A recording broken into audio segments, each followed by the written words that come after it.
तो last episode में हम लोगों ने देखा था कि हाउ टियान और मोगी वो दोनों एक जगह छुपे हुए होते हैं, मगर फिर वहाँ पर एक यंग फैमिली का वॉरियर आ जाता है जिसके पास कुछ पावरफुल ब्लड बीस्ट होते हैं। तो मोगी उससे लड़ने का फैसला करती और उसी लड़ाई के बीच में अचानक से वो एक 6 टेल फॉक्स में ट्रांसफॉर्म हो जाती है, जिसके बाद उसकी पावर इतनी ज्यादा बढ़ जाती है कि वो अपने एक ही वार के साथ उस ब्लड बीस्ट को चारों शाने चित कर देती है। और इसी तरह फिर हाउ टियान सर्वाइव करने के लिए एक गुफा के अंदर चला जाता है, जहाँ पे वो उस व्हाइट आई डीमन को कंट्रोल करने के लिए उसे समन करता है। मगर अचानक से वो देखता है कि वो व्हाइट आई डीमन तो आउट ऑफ कंट्रोल हो गया है। ये देखकर उसे बहुत ज्यादा डर लगने लगा था, क्योंकि उसकी मौत उसकी आंखों के सामने खड़ी हुई थी। वो उस व्हाइट डीमन से कहता है कि प्लीज थोड़ा सा शांत हो जाओ, अगर तुमने मुझे हर्ट किया तो फिर तुम मेरी बॉडी से बाहर नहीं जा पाओगे। तुम्हारा मेरे साथ ही कनेक्शन जुड़ा हुआ है, तो तुम थोड़ा सा इस बारे में भी सोच लो। वो व्हाइट आई डीमन क्योंकि हाउ टियान का सोल स्पेस यूज कर रहा था, तो इसलिए हाउ टियान के दिमाग में एक आइडिया आता है। वो कहता है कि मोगी तुम थोड़ा सा शांत हो जाओ, मैं किसी तरह इसे वापस से अपने सोल स्पेस में सप्रेस करने की कोशिश करता हूँ। ये कहते ही वो अपनी सोल पावर का इस्तेमाल करते हुए वापस से उस बीस्ट को सप्रेस करना शुरू कर देता है। और हमें दिखाया जाता है कि हाउ टियान की उस सोल फॉर्मेशन के अंदर से कुछ बहुत बड़ी बड़ी चेन्स बाहर निकल आती है, जो कि उस व्हाइट डीमन को चारों तरफ से पकड़कर उसे उस स्पेस के अंदर खींचना शुरू कर देती है, जिसकी वजह से वो व्हाइट डीमन भी अपना पूरा जोर लगाने की कोशिश करता है, मगर उसके बावजूद भी वो चेन्स उसे आहिस्ता आहिस्ता अंदर खींच लेती है। जिसके बाद हाउ टियान कहता है कि ये मेरी काफी ज्यादा सोल पावर को एब्जॉर्ब कर रहा है, मगर शुक्र है कि ये अभी भी मेरी सोल पावर पर ही डिपेंडेंट है। वो उसे वापस से अपने सोल स्पेस में सील करने की कोशिश कर रहा था। इतने में अचानक उसे किसी की आवाज सुनाई देती है, जो कि उससे कहती है कि अच्छा बच्चे, तो तुम अभी भी व्हाइट आई डीमन के हाथों बच गए हो। पता नहीं तुम लकी हो या फिर अनलकी, क्योंकि तुम एक व्हाइट आई डीमन से तो बच गए, पर तुम मुझसे कैसे बचोगे। इतने में एक पावरफुल एनर्जी साइक्लोन उसकी तरफ आता है, तो निंग निंग की पावर का इस्तेमाल करते हुए वहाँ पर एक आइस वॉल खड़ी कर देता है, जिससे वो एनर्जी टकरा कर वहीं पे ही डिस्ट्रॉय हो जाती है। और फिर हमें दिखाया जाता है कि यांग फैमिली का सबसे पावरफुल वॉरियर वहाँ पर आता है, जो कि आते साथ ही हाउ टियान से कहता है कि तुमने मेरे बारे में काफी कुछ सुन रखा होगा, तुम ये भी जानते होगे कि मुझे जल्दबाजी बिल्कुल भी पसंद नहीं है। मगर फिर हाउ टियान उससे कहता है कि तुम अगर किसी तरह की कोई जल्दबाजी करते हो तो तुम भी यांग जी के पास वापस हेल में चले जाओगे। मगर वो दिल में सोचते हुए कहता है कि इसने मुझे बहुत ही जल्दी ढूंढ लिया है। भले ही मोये की पावर अपग्रेड हो चुकी है, मगर उसके बावजूद भी मैं इसका मुकाबला नहीं कर पाऊंगा। ये कहते ही अचानक से मोये अपने आप ही बाहर आ जाती है और उस बीस्ट पर एक पावरफुल एनर्जी अटैक करती है, जिससे उसे कोई खास फर्क नहीं पड़ता। मगर वो वॉरियर कहता है कि लगता है कि शायद तुम्हें मरने की कुछ ज्यादा ही जल्दी है। इतने में अचानक से मोजी एक मरतबा फिर से अपनी टेल पावर का इस्तेमाल करते हुए एक जोरदार एनर्जी अटैक करती है, जिससे वहाँ पर एक जोरदार धमाका होता है और फिर सीन चेंज हो जाता है। और अगले सीन में हम लोग हाउ टियान के फादर को देखते हैं, जो कि एक जगह उदास खड़ा हुआ होता है। और वहीं पे हमें एक और लड़की को भी दिखाया जाता है, जिसे देखकर हाउ टियान का फादर कहता है कि तो तुम वापस आ गई, मुझे बताओ कि अब तुम यहाँ से कहाँ जाने वाली हो, तुम्हारा प्लान क्या है, क्या तुमने कोई मंजिल डिसाइड की है। मगर वो लड़की कहती है कि मैंने अभी तक कोई प्लान नहीं बनाया, पर मैं यहाँ पे भी नहीं रहने वाली। ये सुनकर उसका फादर उससे कहता है कि अगर तुम बाहर की दुनिया को देख देख कर थक जाओ तो फिर तुम वापस आ जाना, और हाँ अगर तुम्हें मुझसे कोई बात कहनी भी है तो फिर तुम कह सकती हो। तो वो लड़की कहती है कि टियान चेंग, मैं यहाँ पे सिर्फ और सिर्फ अपने बेटे को लेने के लिए आई हूँ। ये सुनकर वो अपना चेहरा उदास करते हुए कहता है कि बेचारा हाउ टियान। ये सुनते ही वो लड़की कहती है कि क्या हुआ उसे, तुमने उसे कहाँ भेजा है। तो टियान चेंग कहता है कि तुम घबराओ मत, मैंने उसे ट्रेनिंग के लिए भेजा है, वो 1 साल के बाद वापस आएगा। तो वो लड़की कहती है कि क्या वो बिल्कुल ठीक है। तो टियान चेंग कहता है तुम घबराओ मत, वो जगह बिल्कुल सेफ है, उसे कुछ भी नहीं होगा। ये सुनते ही वो लड़की कहती है कि ठीक है, जब वो 18 साल का हो जाएगा तो फिर मैं उसे अपने पैलेस में लेकर जाऊंगी और उसके वापस आने की खुशी में उसे ग्रैंड 8 सेरेमनी भी दूंगी, जिसके बाद से वो ऑफिशियली सोल पैलेस का मास्टर बन जाएगा।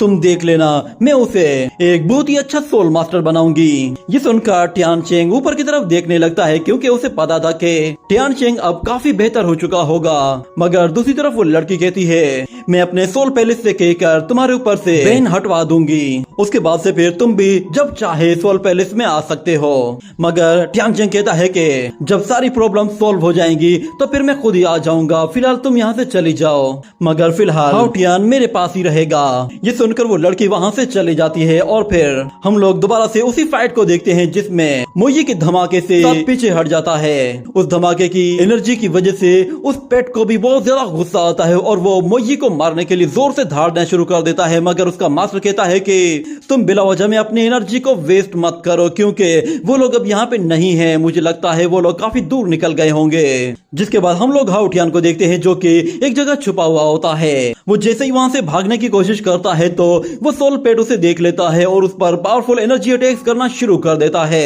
मगर उसका अटैक हाउ टियान को हिट नहीं कर पाता, क्योंकि वो दरख्तों और बड़े बड़े पत्थरों का सहारा ले रहा था। और फिर वो ऊपर देखता है तो उसे नजर आता है कि वो सोल पेट अचानक से एक फोग के अंदर गायब हो गया है। तो इसी का फायदा उठाते हुए हाउ टियान कहता है कि हमें इस फोग का फायदा उठाना चाहिए। ये कहते ही वो फौरन से निंग निंग को बाहर बुलाता है। इसके बाद हाउ टियान उसे कहता है कि मुझे तुम्हारी थोड़ी सी मदद चाहिए। मैं चाहता हूँ कि तुम उस यांग जी चेंग को थोड़ी देर के लिए रोके रखो। मुझे बस थोड़ा सा टाइम चाहिए, मैं यहाँ से काफी दूर निकल जाऊंगा।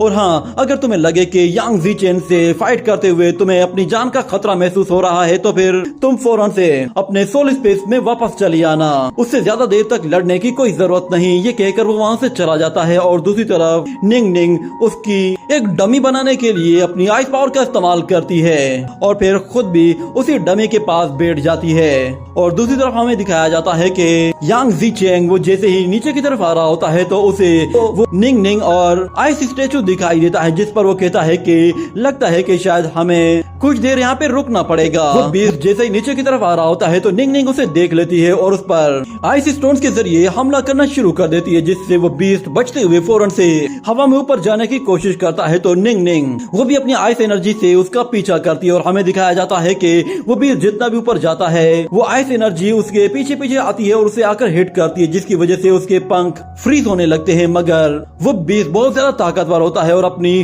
फायर एनर्जी के जरिए नीचे गिरने से पहले ही अपने पंखों को अनफ्रीज कर देता है। ये देखकर जी चेंग कहता है कि ये पेट तो सच में काफी बहादुर है। वो अपने उसी पेट से कहता है कि चलो इसे भी ठिकाने लगा दो। ये सुनते ही वो पेट निंग निंग पर एक जोरदार एनर्जी अटैक कर देता है, जिसकी वजह से निंग निंग वहाँ से दूर जा गिरती है। मगर जी चेंग देखता है कि अचानक से वो किसी सोल स्पेस के अंदर वापस जा रही है। और इस तरफ हाउ टियान उसके वापस आता ही कहता है कि निंग निंग तुम ठीक तो हो ना। और इस तरफ जी चेंग हाउ टियान से कहता है कि अगर तुम्हें मुझे मारना है तो तुम्हें ज्यादा से ज्यादा स्ट्रगल करनी पड़ेगी। ये कहकर वो वहाँ से चला जाता है और फिर हमें दिखाया जाता है कि 3 साल गुजर चुके होते हैं और हाउ टियान का हुलिया भी बिल्कुल चेंज हो गया था। उसके कपड़े बिल्कुल फटे पुराने हो गए थे और उसके बाल भी काफी बढ़ गए थे। और 3 साल से वो लोग उसी जंगल के बीच में घूम फिर रहे होते हैं। इतने में अचानक एक वॉरियर पीछे से उस पे हमला करने की कोशिश करता है और उसका पेट मोई पर अपनी रूट से वार करता है। तो हम देखते हैं कि मोई उन रूट्स के ऊपर अपना पैर रखकर अपनी आइस पावर का इस्तेमाल करते हुए उन रूट्स को और पेट को पूरी तरह से जलाकर राख कर देती है। और दूसरी तरफ हाउ टियान उस वॉरियर का हाथ पकड़कर उसे जोर से जमीन पे दे मारता है, जिसकी वजह से वो भी वहीं पे ही ढेर हो जाता है। जिसके बाद हाउ टियान फौरन से उसका वो बैग देखता है। उसके बैग के अंदर से उसे एक छोटा सा मैप मिलता है। हाउ टियान वो उस मैप को लेकर वहाँ से चला जाता है और एक दरख्त के पास बैठ जाता है। जिसके बाद हमें दिखाया जाता है कि वो उस छोटे से मैप को देखने के बाद उसी स्क्रोल को बाहर निकालता है तो उसे दिखाई देता है कि उस स्क्रोल में बहुत सारे नाम गायब हो गए हैं, क्योंकि लास्ट टाइम जब उसने इस स्क्रोल को देखा था तो ये पूरी तरह से भरा हुआ था। मगर अब बहुत सारे नाम चमकना बंद हो गए थे। इनका मतलब ये था कि ये सारे वॉरियर अब डिस्क्वालीफाई हो गए हैं या फिर मारे जा चुके हैं। और फिर हाउ टियान कहता है कि अब 3 साल पूरे हो चुके हैं, मेरे ख्याल से हमें अपनी पुरानी यादों को भूल जाना चाहिए। इतने में अचानक जी चेंग अपने फ्लाइंग बीस्ट के साथ वहाँ से गुजरता है तो हाउ टियान एक दरख्त के पीछे छुप जाता है। और फिर जब उस स्क्रोल की तरफ दोबारा देखता है तो उसे दिखाई देता है कि बहुत सारे वॉरियर तेजी के साथ डिस्क्वालीफाई हो रहे हैं। और अगले सीन में हमें दिखाया जाता है कि वो मोई को लेकर एक गुफा की तरफ जाता है। उस गुफा के अंदर एक बहुत ही पावरफुल जायंट बीस्ट होता है जो कि उन्हें देखकर बहुत ही ज्यादा गुस्से में आ गया था। मगर हाउ टियान उससे कहता है कि मैं जानता हूँ कि तुम यहाँ पे बहुत लंबे टाइम से कैद हो, पर मैं तुम्हें यहाँ से आजाद करवा करवा सकता हूँ, मगर इसके लिए एक शर्त है, तुम्हें मेरी इस सोल रिंग में आना होगा।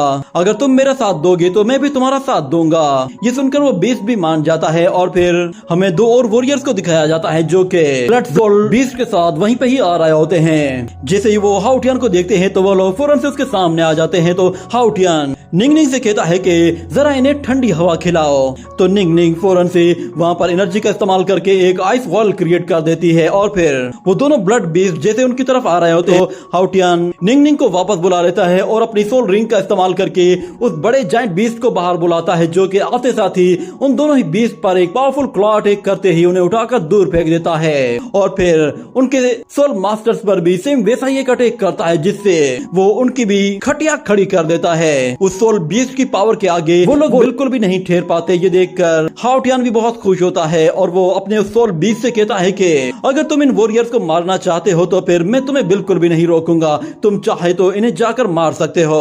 ये कहने के बाद वो दोबारा से वही स्क्रॉल खोल कर देखता है तो उसे पता चलता है कि अब बस बहुत ही कम लोग बचे हैं और हमें पता चलता है कि उसने अपने सोल स्पेस के अंदर कुछ नए मॉन्स्टर्स को कैद कर दिया था, जो कि अब पूरी तरह से उसके कंट्रोल में थे। वो उन दोनों बीस्ट को भी एक एक नाम देता है और उनसे कहता है कि ठीक है, तुम भी आज से मेरे सोल स्पेस में रहोगे। और फिर जब वो उस स्क्रॉल को खोलकर देखता है तो उसके अंदर उसे एक बहुत ही खास नाम दिखाई देता है, जिसके बाद हम लोग देखते हैं कि वो मोई के ऊपर बैठकर बहुत ही तेजी से भागते हुए एक और डायरेक्शन की तरफ जा रहा था। और दूसरी तरफ हमें दिखाया जाता है कि एक झरने के नीचे एक लड़की खड़ी हुई होती है, जो कि असल में सेम उसी प्रिजन से आई थी जिस प्रिजन से हाउटियन आया था। वो वहाँ पर झरने के ऊपर किसी को देखने की कोशिश कर रही थी और उसकी आंखें भी भीगी हुई होती हैं। उसने अपना डेगर नीचे छोड़ दिया था, ऐसा लग रहा था कि जैसे अभी अभी उसकी किसी के साथ फाइट हुई है। तो हाउटियन वहाँ पे आते ही कहता है कि काओयी कहाँ है। तो हाउटियन को वहाँ पर देखकर वो लड़की काफी सरप्राइज होती है और उसे कहती है कि अगर तुम्हारी जगह मैं होती तो शायद मैं काओयी के आसपास भी नहीं भटकती। मगर हाउटियन उससे कहता है कि अपना ये डेगर मुझसे दूर करो, क्योंकि मैं यहाँ पे तुमसे लड़ने या फिर तुम्हें मारने के लिए नहीं आया। मगर वो लड़की कहती है कि इस कंपटीशन में ऐसी बात कहना बहुत ही आम बात है। तुम एक नंबर के बेवकूफ हो जो कि काओयी को मारने के लिए आ गए हो। तुम्हें लगता है कि तुम हम लोगों में से अगर फाइट करने में अच्छे हो तो तुम काओयी को मार सकोगे। तुम्हें पता भी है कि मैंने कितनी मुश्किल के साथ यहाँ पे सरवाइव किया है। ये कहने के बाद वो अपने उस डेगर की तरफ देखती है और कहती है कि मेरे पास वेपन के नाम पर बस अब ये एक डेगर ही बचा है, क्योंकि काओयी ने मेरे उस फायर एल्फ को पूरी तरह से मारकर खत्म कर दिया और मैं जानती हूँ कि एंड में क्या होगा। तुम भी आखिर में जाकर काओयी के साथ ही फाइट करोगे और उसका अंजाम तुम्हारी मौत के साथ होगा। मगर फिर हाउटियन उससे कहता है कि काओयी ने हमेशा तुम्हें अपने मकसद के लिए इस्तेमाल किया है और ये बात तुम भी अच्छी तरह से जानती हो कि काओयी ने तुम्हें एक वेपन बनाकर इस्तेमाल किया और जब उसका काम निकल गया तो उसने तुम्हें एक टिश्यू पेपर की तरह फेंक दिया। तुम बताओ तुम इसके बारे में अब क्या कहोगी।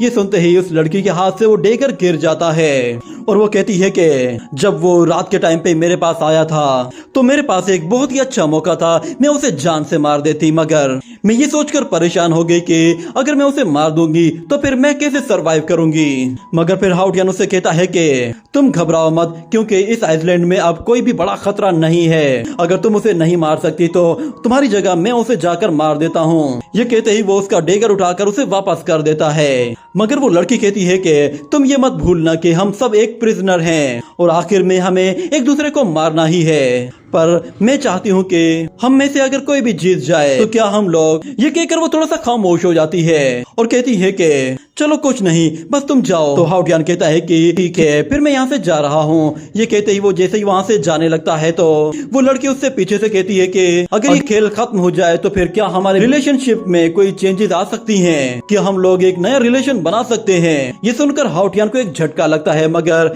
वो उसे फिर इग्नोर करके वहाँ से चला जाता है। जिसके बाद हम लोग दोबारा से काओयी को देखते हैं। वो भी उसी तरह का एक स्क्रॉल देख रहा था जैसा कि हाउटियन के पास था। उसे देखकर वो कहता है कि वो अभी तक जिंदा कैसे है। ये कहने के साथ अचानक उस पर कोई अटैक कर देता है जिससे वो बाल बाल बचता है और हमें दिखाया जाता है कि वो अटैक असल में हाउटियन ने किया था। तो हाउटियन उसे देखकर कहता है कि लॉर्ड काओयी, मुझे यकीन नहीं आ रहा कि तुम पिछले 3 साल से यहाँ पर एक लड़की की पीठ पीछे छुप कर रह रहे हो। लगता है कि शायद तुम्हें ज्यादा धूल मट्टी अच्छी नहीं लगती। मगर काओयी कहता है कि सुनो बच्चे, तुम मेरे सामने कुछ भी नहीं हो। ये कहने के बाद वो उस लड़की से कहता है कि तुम्हारी हिम्मत कैसे हुई इसे यहाँ लाने की, तुम मुझसे धोखा करोगी। लगता है कि अब तुम दोनों ही लूजर्स को सबक सिखाना पड़ेगा।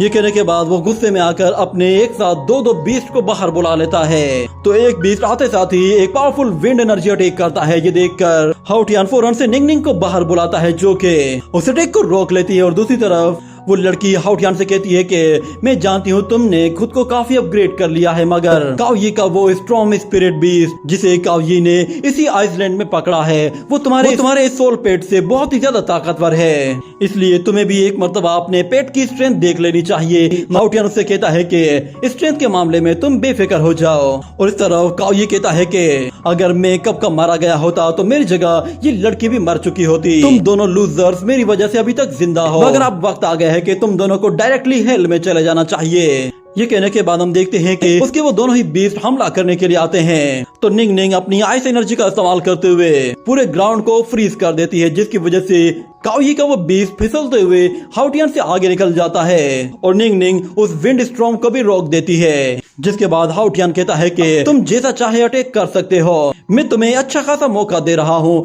ये सुनकर काओयी कहता है कि तुम्हारी हिम्मत कैसे हुई, तुम मुझे ललकार रहे हो, मेरे आगे तुम हो ही क्या, तुम्हारी औकात ही क्या है। लगता है कि शायद तुम्हें दोबारा से याद दिलाना पड़ेगा कि मैं लॉर्ड काओयी हूँ। ये कहने के बाद हम देखते हैं कि वो विंड बीस्ट दोबारा से अपनी विंड पावर का इस्तेमाल करता है, जिसे निंगनिंग फिर से रोकने की कोशिश करती है और वो दूसरा बीस्ट जैसे तैसे करके खुद को किसी तरह संभाल लेता है। और फिर निंगनिंग पे हमला करने के लिए जैसे ही आता है तो हमें दिखाया जाता है कि काओयी नेचर पावर का इस्तेमाल करके हाउटियान को पैरों से पकड़ लेता है, मगर इतने में निंगनिंग वो आइस पावर का इस्तेमाल करके बीस्ट को बुरी तरह से इंजर्ड करके वहीं पे ही रोक देती है। और हाउटियान अपनी फायर पावर का इस्तेमाल करते हुए उन रूट्स को जला देता है। और फिर वो काओयी से कहता है कि ये सब कुछ मुझे कुछ जाना पहचाना सा लग रहा है, शायद ऐसा कुछ 3 साल पहले भी हुआ था। ये सुनने के बाद काओयी अपने विंड बीस्ट के जरिए फिर से एक पावरफुल विंड एनर्जी अटैक करता है, मगर दूसरी तरफ निंगनिंग एक आइस वॉल खड़ी कर देती है, जिससे वो उस अटैक को रोक लेती है और उस विंड बीस्ट को पूरी तरह से फ्रीज कर देती है। और इस तरफ वो दूसरा बीस्ट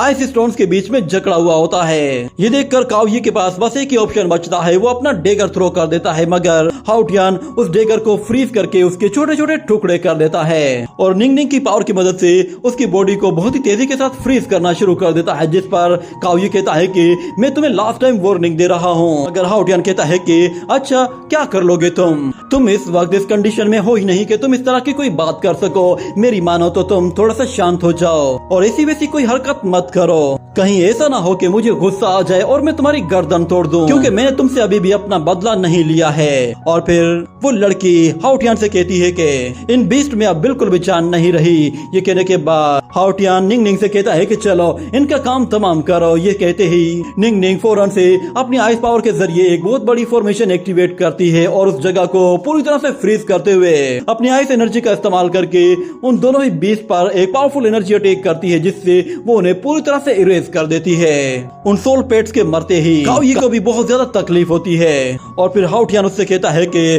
तुम आहिस्ता आहिस्ता अपनी मौत का यहाँ पे इंतजार करो। ये कहते ही वो लोग वहाँ से जैसे ही जाने की कोशिश करते हैं तो अचानक से काओयी गुस्से में आकर कहता है कि तुम्हें क्या लगता है कि ये खेल खत्म हो गया है। ये कहते ही वो अपना एक हाथ बाहर निकालते ही अपने एक और सोल पेट को बाहर बुला लेता है, जो कि एक वन आई ग्रीन फ्लेमिंग बीस्ट होता है। वो अपने उस डीमन बीस्ट से कहता है कि इनका काम तमाम कर दो। ये कहते ही वो बीस्ट जैसे ही हाउटियान को मारने वाला था तो इतने में अचानक से निंगनिंग उस पर आइस स्टोन से हमला कर देती है, जिसकी वजह से वो बीस्ट बुरी तरह से इंजर्ड हो जाता है। और फिर हाउटियान कहता है कि तुम्हें थोड़ा सा हार्ड वर्क करने की जरूरत है, मैं बहुत जल्द तुम्हारे पास दोबारा से वापस आऊंगा। ये देखकर वो लड़की बिल्कुल चौंक जाती है और कहती है कि आखिर हाउटियान ने इन 3 सालों में क्या किया है जो वो इतना ज्यादा ताकतवर बन गया है। मगर फिर काओयी अपने डीमन से कहता है कि पहले मुझे यहाँ से आजाद करो। ये कहते ही वो अपनी फ्लेमिंग के जरिए उस बर्फ को पिघला देता है और फिर वो 6 टेल फॉक्स को देखते हुए कहता है कि मैंने इस छोटी सी फॉक्स को कमजोर समझने की गलती की थी। मगर वो अपने उस डीमन से कहता है कि इन सब लोगों को अपनी फ्लेम्स में जलाकर राख कर दो। मगर फिर हाउटियान उससे कहता है कि तुम्हें क्या लगता है कि तुम्हारी ये फायर मोयी को जला सकती है? मोयी पिछले 3 साल से उस व्हाइट आई डीमन के बिल्कुल साथ रह रही है। मुझे नहीं लगता कि तुम्हारा ये मामूली सा पेट कुछ कर पाएगा। ये कहने के बाद हम देखते हैं कि काओयी का वो पेट अपने चारों तरफ ग्रीन फ्लेम्स को फैला देता है और फिर मोजी वो तेजी से उन ग्रीन फ्लेम्स के बीच में कूद जाती है और फिर वो धड़ाम करके नीचे गिरता है, जिस पर काओयी को भी एक जोर का झटका लगता है और वो कहता है कि आखिर ये कैसे हो गया। मगर हाउटियान कहता है लगता है कि शायद अब तुम्हें होश आ गया होगा, मगर तुमने बहुत ज्यादा देर कर दी है। ये कहने के बाद मोजी उस पे हमला करने के लिए जाती है और उस पर अपना पैर रख देती है। मगर दूसरी तरफ हम देखते हैं कि काओयी अपनी नेचर पावर के जरिए उस लड़की को पकड़ लेता है और उसका गला घोटने की कोशिश करता है, जिस पर हाउटियान फौरन से कहता है कि मोजी उसके ऊपर से हट जाओ। ये सुनते ही मोजी फौरन से अपने आप को उससे दूर हटाकर वापस से हाउटियान के पास आ जाती है और फिर काओयी उन लोगों से कहता है कि तुम लोग मेरे करीब आने की गलती भी मत करना, वरना ये लड़की मारी जाएगी। मगर दूसरी तरफ वो लड़की कहती है कि मेरी परवाह मत करो, मगर काओयी को हर हाल में हमने मारना ही है। मगर हम देखते हैं दूसरी तरफ काओयी कहता है कि तो फाइनली ऊंट पहाड़ के नीचे आ ही गया। इतना कहने के बाद अचानक से वहाँ पर एक और फ्लाइंग बीस्ट आता है और काओयी कहता है कि मुझे शुरू से ही पता था कि तुम दोनों के बीच में कोई ना कोई अफेयर चल रहा है। ये कहते ही वो अपने बीस्ट के साथ उस लड़की को उठाकर वहाँ से दूर ले जाता है और जाते हुए कहता है कि ये लड़की तो फिलहाल मैं अपने साथ ले जा रहा हूँ। मगर वो लड़की हाउटियान से कहती है कि तुम एक नंबर के बुज़दिल हो, तुमने कुछ देर पहले ही तो मुझसे वादा किया था कि तुम इसे जान से मारोगे। ये तुम्हारे इस वक्त सामने खड़ा है, आखिर तुम्हें मेरी इतनी ज्यादा परवाह क्यों है। ये सुनकर काओयी उसकी कमर पर एक जोर से पंच मारता है, जिससे हाउटियान को बहुत गुस्सा आता है, मगर वो कुछ भी नहीं कर पाता क्योंकि वो लड़की हाउटियान की मजबूरी बन गई थी। मगर फिर काओयी उसे जानबूझकर गुस्सा दिलाते हुए कहता है कि अगर तुम्हारे अंदर इतने ही गट्स हैं तो फिर तुम मुझे मार दो, मगर मेरे साथ ये लड़की भी मारी जाएगी। मगर फिर वो लड़की हाउटियान को बताती है कि तुम इसकी बातों में मत आओ, मुझे ये बात अच्छे से मालूम है कि ये लोग यहाँ पे मौजूद जितने भी प्रिजनर्स हैं उन सब लोगों को मार देंगे, यहाँ तक कि जो आखिरी प्रिजनर यहाँ पे बचेगा उसे भी ये लोग नहीं छोड़ेंगे, इसलिए तुम मेरी परवाह मत करो। मगर काओयी उसे वहाँ से लेकर चला जाता है, जिस पर मोजी गुस्से में उस पर पीछे से अपनी टेल के साथ एक पावरफुल एनर्जी अटैक कर देती है, जिससे काओयी बाल बाल बच जाता है और हाउटियान उससे कहता है कि ऐसी गिरी हुई हरकतें सिर्फ तुम्हारे जैसे ही घटिया लोग कर सकते हैं। ये कहने के बाद वो मोजी से एक और एनर्जी अटैक करवाता है, जिससे काओयी फिर से बाल बाल बच जाता है।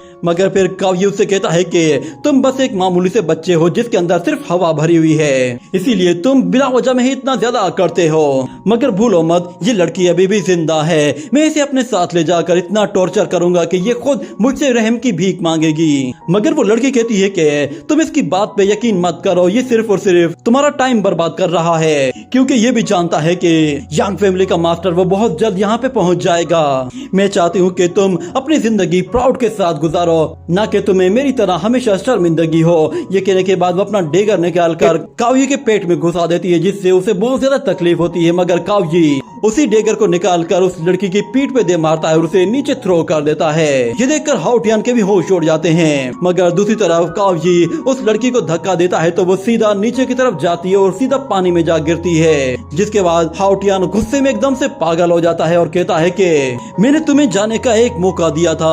ये कहने के बाद उसे फिर से वही फ्लैशबैक आते हैं जिसमें काओयी ने उसके सारे ही चहीतों को मरवाया था। ये याद आने के बाद वो बहुत ही तेजी के साथ काओयी की तरफ आगे बढ़ता है और उस पर अपने डेगर से वार करके उसे चारों शाने चित कर देता है और फिर वापस आकर कहता है कि वो लोग जो कि बुरा काम करते हैं उन्हें पनिशमेंट मिलनी ही चाहिए और जो लोग मुझे ऑफेंड करेंगे उन्हें मौत का जायका चखना होगा। इतने में हम लोग देखते हैं कि यांग फैमिली का वही वॉरियर दोबारा से हाउटियान को ढूंढ लेता है और कहता है कि सच में ये शो काफी अच्छा था, मुझे इसमें काफी मजा आया है। ये कहने के साथ ही ये एपिसोड यहीं पे ही एंड हो जाता है।